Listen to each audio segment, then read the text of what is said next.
امیر۔ ان کا مقالہ یہ تھا کہ صرف $15 ماہانہ کی بچت جو اچھے عام الحاظ کیس میں سرمایہ کاری کی جاتی ہے، جس میں منافع دوبارہ سرمایہ کاری کی جاتی ہے، 20 سالوں میں $80,000 کی جائیداد حاصل کی گئی، مجموعی طور پر $3,600 کی شراکت ہوئی۔ اگر جنرل موٹرز کے ٹائکون درست تھے تو یہ واقعی دولت حاصل کرنے کے لیے ایک آسان راستہ تھا۔ وہ کتنا صحیح تھا۔ ڈاؤ جونز انڈسٹریل اوسط بنانے والے 30 فی سرزی سرمایہ کاری کی بنیاد پر ہمارا تخمینہ اس بات کی نشاندہی کرتا ہے کہ 1948 سے 1929 کے دوران راسکوب کے نسخے پر عمل کیا جاتا گیا ہوتا تو 1949 کے آغاز میں سرمایہ کاروں کے حصص کی مالیت تقریباً $8,500 ہوتی۔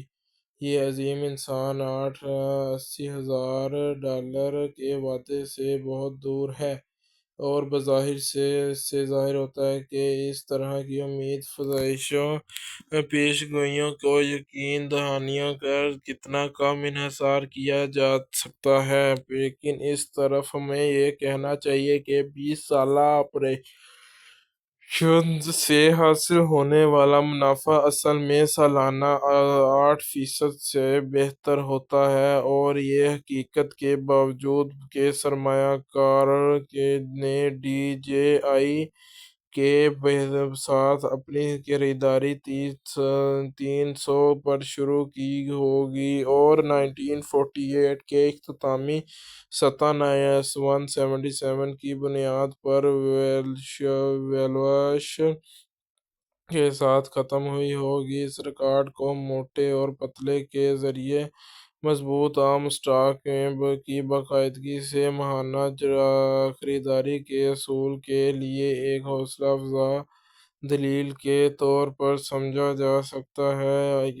ایک پروگرام جسے ڈالر کی لاگت اوسط کہا جاتا ہے، چونکہ ہماری کتاب سے بعضوں کے لیے نہیں، لہٰذا اس کا مطلب نہیں ہے ان لوگوں کے لیے جو بازار میں تجارت کرتے ہیں۔ ان میں سے زیادہ تر لوگوں کو خریدنے اور فروخت کرنے کے لیے صحیح لمحات کا تعین کرنے کے لیے چارٹ یا دیگر بڑے پیمانے پر میکانی ذرائع کی رہنمائی کی جاتی ہے۔ ایک اصول جو تقریباً ان تمام نام و نہاد تکنیکی طریقوں پر لاگو ہوتا ہے، وہ یہ ہے کہ کسی کو خریدنا چاہیے کیونکہ اسٹاک یا مارکیٹ بڑھ گئی ہے، اور کسی کو فروخت کرنا چاہیے کیونکہ اس میں کمی آئی ہے۔ یہ ہر جگہ اچھی کاروباری حس کے بالکل برعکس ہے، اور اس بات کا امکان نہیں کہ یہ اس کا باعث بن سکتا ہے۔ راسکوب ڈوپونٹ کے ڈائریکٹر تھے، جو بڑے کیمیکل کمپنی پینی تھے، اور جنرل موٹرز اور فائنانس کمیٹی کے چیئرمین تھے۔ انہوں نے ڈیموکریٹک پارٹی کے قومی چیئرمین کی حیثیت سے اپنی خدمات سر انجام دیں اور امپائر اسٹیٹ بلڈنگ کی تعمیر کے پیچھے محرک قوت تھے۔ فائنانس پروفیسر جیریمی سیگل کے اعداد و شمار اس بات کی تصدیق کرتے ہیں کہ راسکوب کا منصوبہ 20 سال کے بعد صرف $9,000 تک پہنچ گیا، اور حالانکہ افراطزر نے اس بات کا زیادہ تر حصہ کھا لیا ہوگا۔ طویل مدتی اسٹاک مارکیٹ کے بارے میں راسکوب کے خیالات پر بہترین حالیہ نظر ڈالنے کے لیے ایم کے مالیاتی مشیر ولیم برن اسٹین کا مضمون ملاحظہ کریں۔ وال اسٹریٹ پر دیر پا کامیابی ہمارے اپنے اسٹاک مارکیٹ کے تجربے اور مشاہدے میں 50 سال سے زیادہ عرصے پر محیط ہے۔ ہم ایک بھی ایسے شخص کو نہیں جانتے جس نے اس طرح مارکیٹ کی پیروی کر کے مستقل دیر پا طور پر پیسہ کمایا ہو۔ ہم یہ اعلان کرنے میں ہچکچاہٹ محسوس نہیں کرتے کہ یہ نقطہ نظر اتنا ہی گمراہ کن ہے کہ جتنا یہ مقبول ہے۔ ہم اسٹاک مارکیٹ میں ٹریڈنگ کے لیے مشہور ڈاؤ تھیوری کے بعد میں مختصر بحث کے ذریعے اس کی وضاحت کریں گے جو ہم نے ابھی کہا ہے، اگرچہ یقیناً اس ثبوت کے طور پر نہیں لیا جانا چاہیے۔ 1949 میں پہلی بار اشاعت کے بعد دی انٹیلیجنٹ انویسٹر کی ترمیم تقریباً 5 سال کے وقفے کے بعد شائع ہوئی۔ موجودہ ورژن کو اپڈیٹ کرنے میں ہمیں 1965 کے ایڈیشن کے لکھے جانے کے بعد سے بہت سی نئی بیشتر فتوحوں سے نمٹنا پڑے گا۔ ان میں شامل ہیں ہائی گریڈ بانڈز اور شرح سود میں غیر معمولی پیش رفت، معروف عام اسٹاک کی قیمتوں کی سطح میں تقریباً 35% کی گراوٹ جو مئی 1970 میں ختم ہوئی۔ یہ تقریباً 30 سالوں میں سب سے زیادہ فیصد کمی تھی۔ ہول سیل اور فین کی قیمتوں میں مسلسل افراط زر جس نے 1970 میں عام کاروبار میں گراوٹ کے باوجود بوئی زور پکڑا۔ گروپ کمپنیوں کی تیزی سے ترقی، فرنچائز آپشنز اور کاروبار کے مالیات میں دیگر نسبتاً جدت اور مشکل حالات شامل ہیں جیسے لیٹ ڈرا اسٹاک آپشن وارنٹس کا پھیلاؤ، گمراہ کن نام، غیر ملکی بینکوں کا استعمال اور دیگر۔ گراہم کے مختصر بحث 2 حصوں میں ہے۔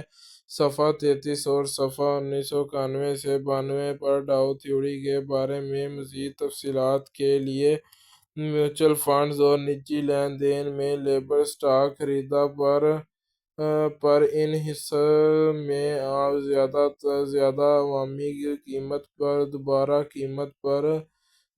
قیمت دی۔ اس نے ان فنڈز 1960 کی دہائی کے اوسط کے غیر مستحکم طور پر اعلیٰ منافع کی اطلاع دینے کے قابل بنایا۔ امریکی سیکیورٹیز اینڈ ایکسچینج کمیشن نے 1969 میں اس غلط استعمال کے خلاف کریک ڈاؤن کیا اور یہ فنڈز سرمایہ کاروں کے لیے تشویش کا باعث نہیں ہے۔ اسٹاک آپشن وارنٹ کی وضاحت باب 16 میں کی گئی ہے۔ ہمارے لیے سب سے بڑے ریلوے کا دیوالیہ پن بہت سی کمپنیوں کا بہت زیادہ قلیل اور طویل مدتی قرض، یہاں تک کہ وال اسٹریٹ کے گھروں کے درمیان ادائیگی کا پریشان کن مسئلہ، سرمایہ کاری فنڈز کا انتظام میں کارکردگی کی آمد، جس میں کچھ بینک کے زیر انتظام ٹرسٹ فنڈز بھی شامل ہیں، پریشان کن نتائج کے ساتھ۔ ان مظاہر پر عام محتاط غور و خوض کریں اور کچھ کو ہمارے پہلے کے ایڈیشن سے نتائج اور زور میں تبدیلی کی ضرورت ہوگی۔ ٹھوس سرمایہ کاری کے بنیادی اصولوں کو دہائی سے دہائی تک تبدیل نہیں ہونا چاہیے، لیکن ان پرنسپلز کے اطلاق کو مالی حالات اور آب و ہوا میں اہم تبدیلیوں کے مطابق ڈھالنا چاہیے۔ آخری بیان میں موجودہ ایڈیشن کی تحریر کے دوران آزمایا گیا تھا جس کا پہلا مسودہ جنوری 1971 میں مکمل ہوا تھا۔ اس وقت ڈی جے آئی اے اپنی 1970 میں کی کم ترین سطح 632 سے مضبوط بحالی میں تھا۔ 1971 کی بدترین سطح 951 کی طرف بڑھ رہا تھا۔ نومبر 1971 میں جب آخری مسودہ تیار ہوا تو مارکیٹ ایک نئی گراوٹ کے دہانے پر پہنچ گئی اور اس کے مستقبل کے بارے میں ایک نئی عمومی بے چینی کے ساتھ اسے 797 تک لے جایا گیا۔ ہم نے ان اتار چڑھاؤ کو مستحکم سرمایہ کاری کی پالیسی کے بارے میں ہمارے عمومی رویوں کو متاثر کرنے کی اجازت نہیں دی ہے۔ جو 1949 میں اس کتاب کے پہلے ایڈیشن کے بعد ہے، اب اسے بھی غیر مستحکم ہے۔ 1969 سے 1970 میں مارکیٹ کے سکڑنے کی حد اس غلط فہمی کو دور کرنے کا کام کرنا چاہیے تھا کہ جو گزشتہ 2 دہائیوں سے زور پکڑ رہا تھا کہ اس کی وجہ یہ تھی کہ سرکردہ عام اسٹاک کو کسی بھی وقت اور کسی بھی قیمت پر خریدا جا سکتا ہے، نہ صرف حتمی منافع کی یقین دہانی کے ساتھ بلکہ یہ بھی کسی بھی مداخلت نقصان کو جلد ہی مارکیٹ کی نئی اونچی سطح پر پیش قدمی کا ذریعہ پورا کیا جائے گا۔ جو اس وقت سارے ریاستہائے متحدہ امریکہ کی نئی بڑی ریلوے کمپنی تھی، نے 21 جون 1970 کو دیوالیہ پن سے تحفظ کا مطالبہ کیا۔ حیران کن سرمایہ کار جنہوں نے کبھی بھی اتنی بڑی کمپنی کے ماتحت جانے کی توقع نہیں کی تھی، سیواگرام کے ذہن میں حد سے زیادہ قرض والی کمپنیوں کے لنگ ٹمیکو واؤٹ نیشنل جنرل کارپوریشن شامل تھے۔ وال اسٹریٹ کا سولوینسی کا مسئلہ 1969 اور 1971 کے درمیان سامنے آیا جب متعدد معروف بروکریجز اچانک ختم ہو گئے۔ یہ سچ ہونے کے لیے بہت اچھا تھا کہ آخر کار اسٹاک مارکیٹ معمول پر واپس آ گئی۔ اس معنی میں سٹے بازوں اور اسٹاک مارکیٹ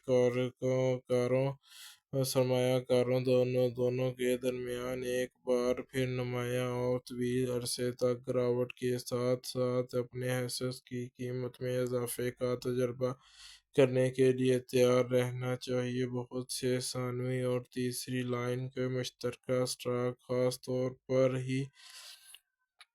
حال ہی میں چلنے والے کاروباری اداروں کے شعبوں میں مارکیٹ کے آخری وقفے سے ہونے والی تباہی کن تھی۔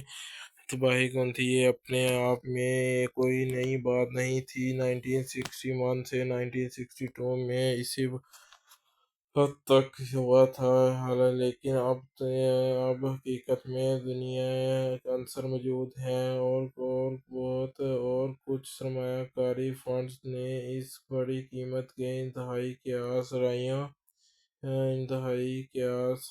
لیکن اب حقیقت میں نیا عنصر موجود ہے کہ کچھ سرمایہ کاری فنڈز نے اس قسم کے انتہائی قیاس رائیوں اور واضح طور پر حد سے زیادہ اہمیت کے معاملات میں بڑے وعدے کیے۔ ظاہر ہے کہ یہ صرف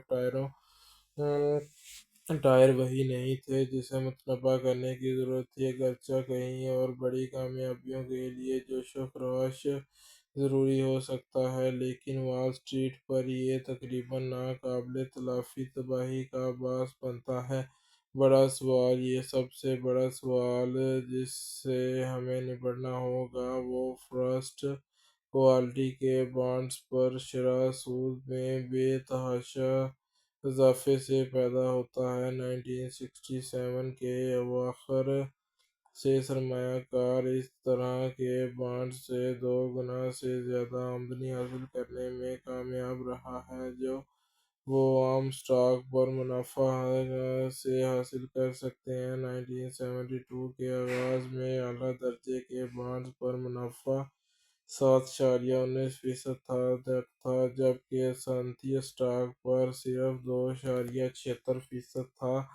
یہ سمجھنا مشکل ہے کہ جب ہم نے پہلی بار 1949 میں یہ کتاب لکھی تھی تو اعداد و شمار تقریباً اس کے بالکل برعکس تھے۔ بانڈز صرف 2.66 واپس آئے اور اسٹاک نے 16.82 تک حاصل کیا۔ پچھلے ایڈیشنز میں ہم نے مستقل طور پر زور دیا ہے کہ قیادت پسند سرمایہ کاروں کے پورٹ فولیو کا کم از کم 25 مشترکہ اسٹاک رکھا جائے، اور ہم نے عام طور پر دونوں میڈیا کے مابین 50-50 تقسیم کی حمایت کی ہے۔ اب ہمیں اس بات پر غور کرنا ہوگا کہ کیا اسٹاک کے منافع پر بانڈز کی پیداوار کا موجودہ بڑا فعال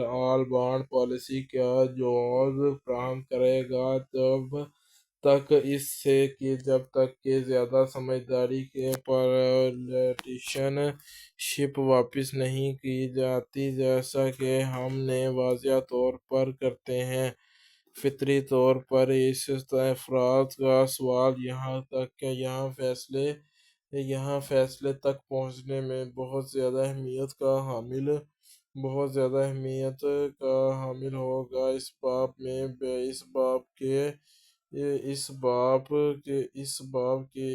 ایک باب اس بحث کے لیے وقف کیا جائے گا۔ باب 2 ملاحظہ کریں۔ 2003 کے آغاز تک 10 سالوں میں پختہ ہونے والے امریکی ٹریسری بانڈز نے 3.8% منافع حاصل کیا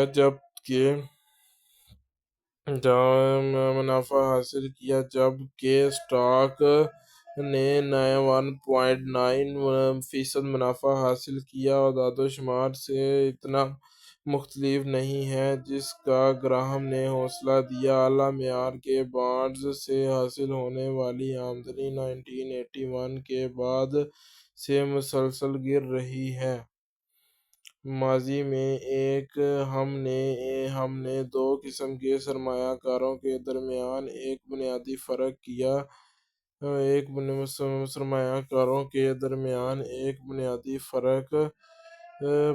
فرق کیا جس سے یہ کتاب مخاطب کی گئی تھی: دفاعی اور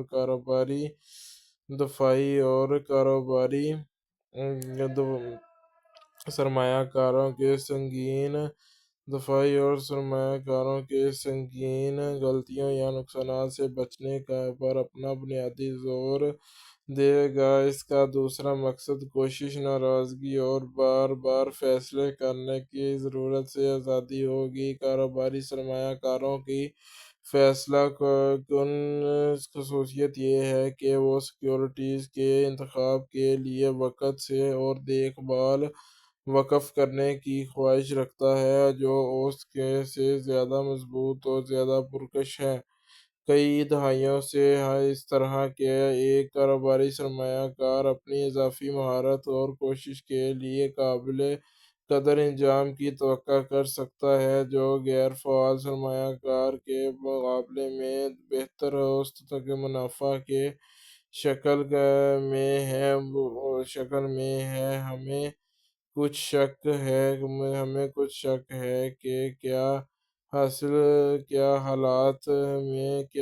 کے حالات میں فعال سرمایہ کار کو واقعی کافی اضافی معاوضہ دینے کا وعدہ کیا گیا ہے، لیکن اگلے سال یا اس کے بعد کے سال مختلف ہو سکتے ہیں۔ اس کے مطابق ہم کاروباری سرمایہ کاری کے امکانات پر توجہ مرکوز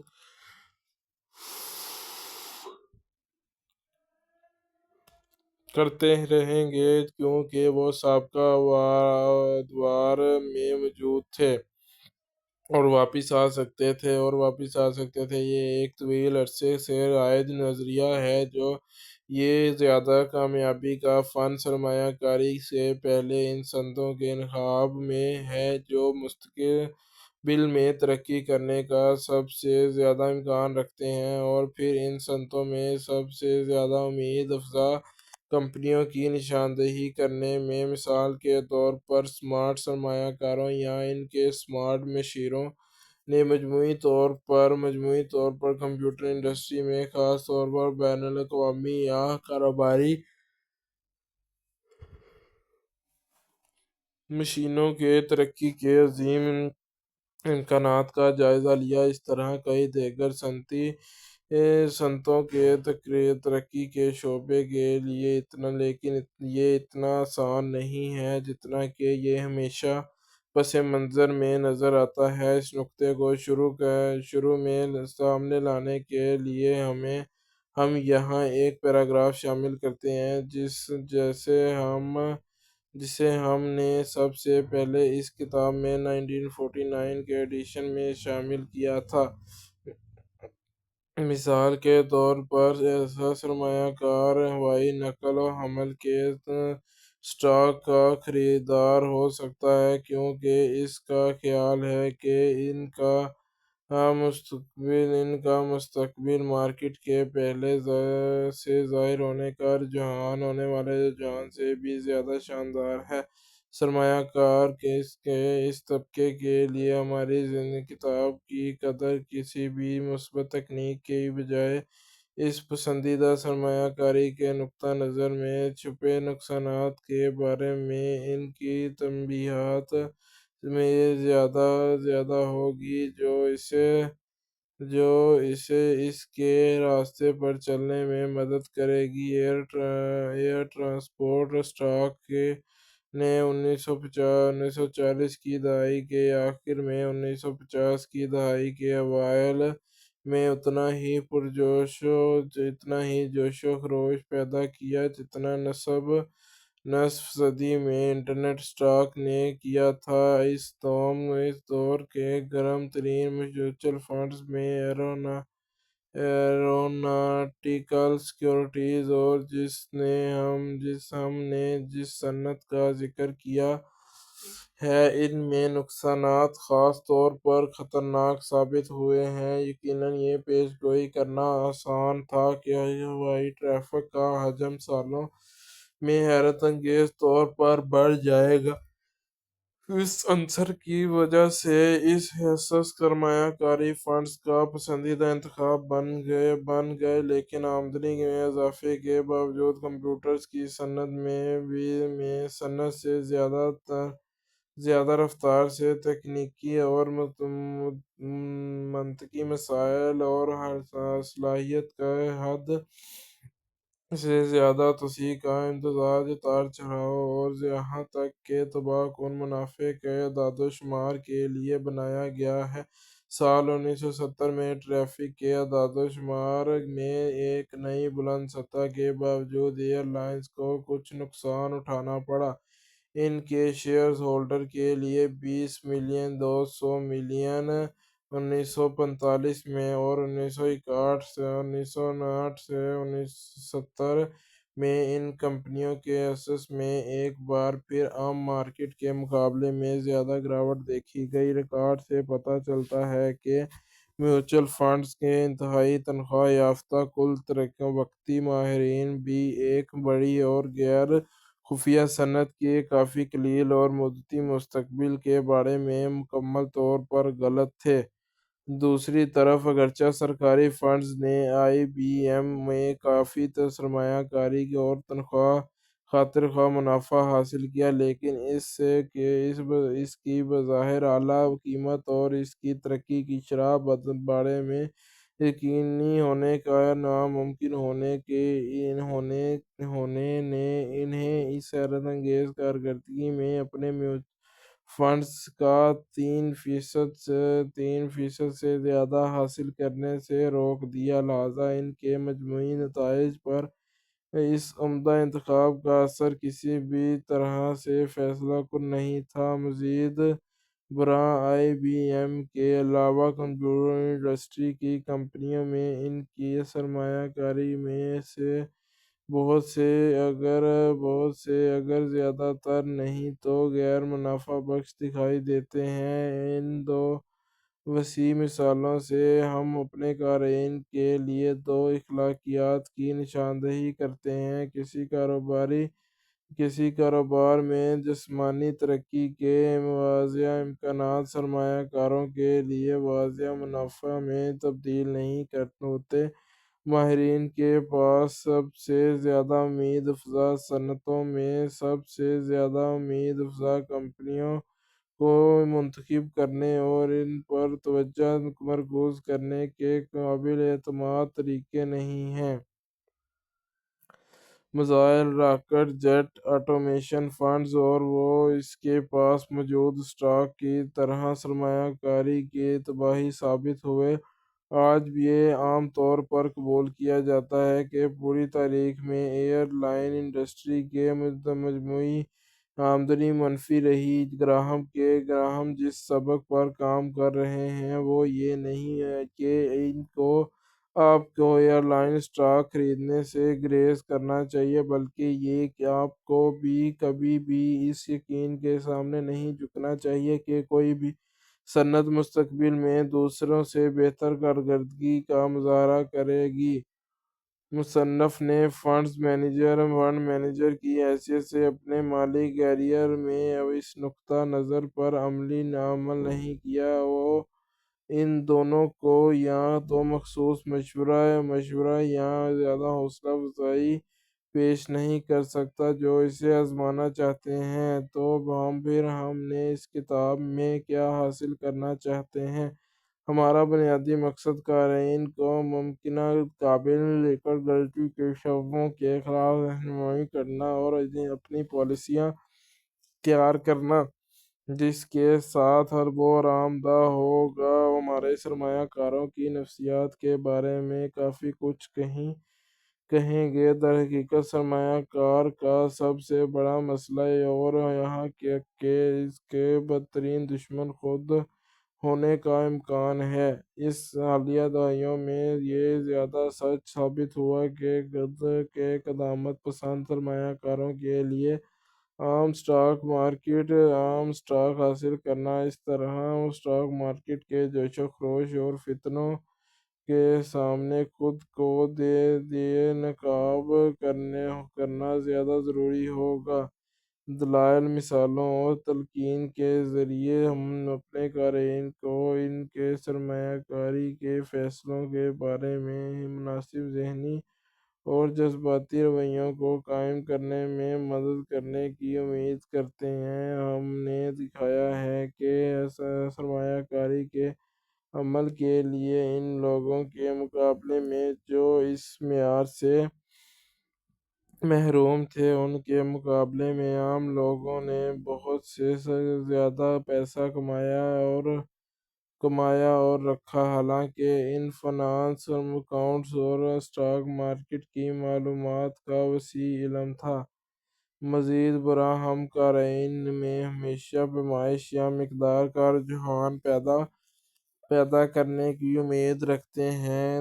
100 میں سے 99 مسائل کے لیے ہم کہہ سکتے ہیں کہ کسی قیمت پر وہ خریدنے کے لیے کافی سستے ہیں اور کسی اور قیمت پر وہ اتنے مہنگے ہوں گے کہ انہیں فروخت کر دیا جائے۔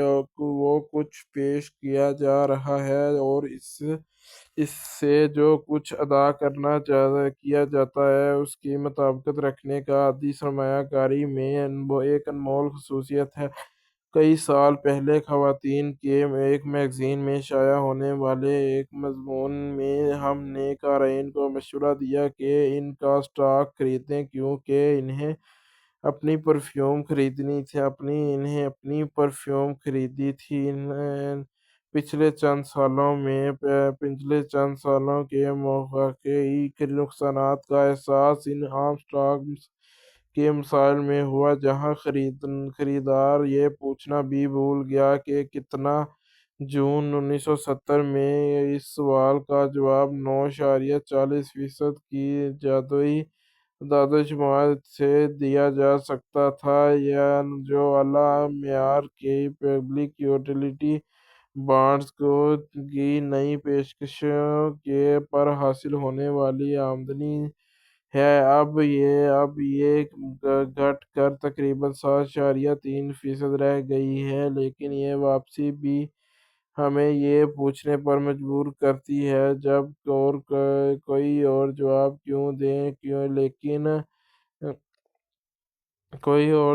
کیوں دیں دیگر ممکنہ جواب ہیں اور ان پر احتیاط پر غور کرنا چاہیے۔ اس کے علاوہ ہم اس بات کا اعادہ کرتے ہیں کہ ہمیں اور ہمارے قارئین دونوں کو 1973 سے 1977 کے ممکنہ طور پر انتہائی خراب حالات کے لیے پیشگی تیار رہنا چاہیے، لہٰذا ہم مشترکہ اسٹاک سرمایہ کاری کے لیے ایک مثبت پروگرام کچھ تفصیل سے پیش کریں گے، جس کا کچھ حصہ سرمایہ کاروں کے دونوں طبقوں کا دائرہ میں ہے اور حصہ بنیادی طور پر انٹرپرائزنگ گروپ کے لیے ہے۔ حیرت کی بات یہ ہے کہ ہم یہاں اپنی بنیادی ضروریات میں سے ایک طور پر یہ تجویز کریں گے کہ ہمارے قارئین اپنے آپ کو ان مسائل تک محدود رکھیں جو ان کے ٹھوس اثاثوں کی قیمت سے کہیں زیادہ فروخت نہیں ہوتے۔ اس بظاہر غیر معمولی مشورے کی وجہ عملی نفسیات دونوں ہے۔ تجربے نے ہمیں سکھایا کہ اگرچہ بہت سی اچھی ترقی کرنے والی کمپنیاں جس کی مالیت خالص اثاثوں سے کہیں زیادہ ہے، اس طرح کے حصص کا خریدار اسٹاک مارکیٹ کی بے قاعدگیوں اور اتار چڑھاؤ پر بہت زیادہ انحصار کرے گا، اس کے برعکس پبلک یوٹیلٹی کمپنیوں کے حصص اور سرمایہ کار جیسا کہ ان کے خالص اثاثوں کے بارے میں کہتے ہیں کہ ہمیشہ اپنے آپ کو مضبوط اور توسیع پذیر کاروباروں میں دلچسپی کا مالک سمجھ سکتے ہیں جو معقول قیمت پر حاصل کیے جاتے ہیں۔ اس سے قطع نظر کہ ہم اسٹاک مارکیٹ اس کے برعکس کیا کہہ سکتی ہے، اس طرح کی اقدامات پسندی پالیسی کا حتمی نتیجہ متوقع ترقی کے دلکش اور خطرناک شعبوں میں دلچسپ مہم جوئی سے بہتر کام کرنے کا امکان ہے۔ سرمایہ کاری کے فن کا ایک خصوصیت ہے کہ وہ عام طور پر نہیں ہے تعریف ایک قابل ستائش اگر غیر معمولی نتیجہ عام سرمایہ کار کم سے کم کوشش اور صلاحیت کے ساتھ حاصل کر سکتا ہے، لیکن اس آسانی سے حاصل ہونے والے معیار کو بہتر بنانے کے لیے بہت زیادہ اطلاق اور حکمت کے نشان سے زیادہ کی ضرورت ہوتی ہے۔ اگر آپ اپنے سرمایہ کاری کے پروگرام کو برداشت کرنے کے لیے تھوڑا سا اضافی علم اور چالاکی لانے کی کوشش کرتے ہیں تو عام نتائج سے تھوڑا سا بہتر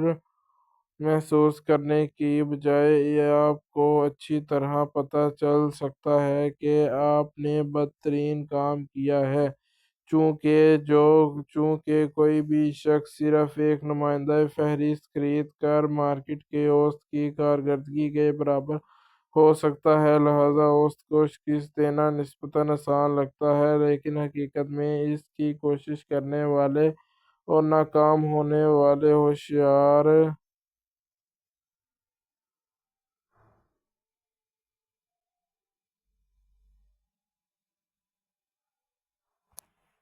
لوگوں کا تناسب حیرت انگیز طور پر بہت بڑا ہے، یہاں تک کہ سرمایہ کاری فنڈز کی اکثریت اپنے تمام تجربہ کار اہلکاروں کے ساتھ اتنی اچھی کارکردگی کا مظاہرہ نہیں کر سکے گی۔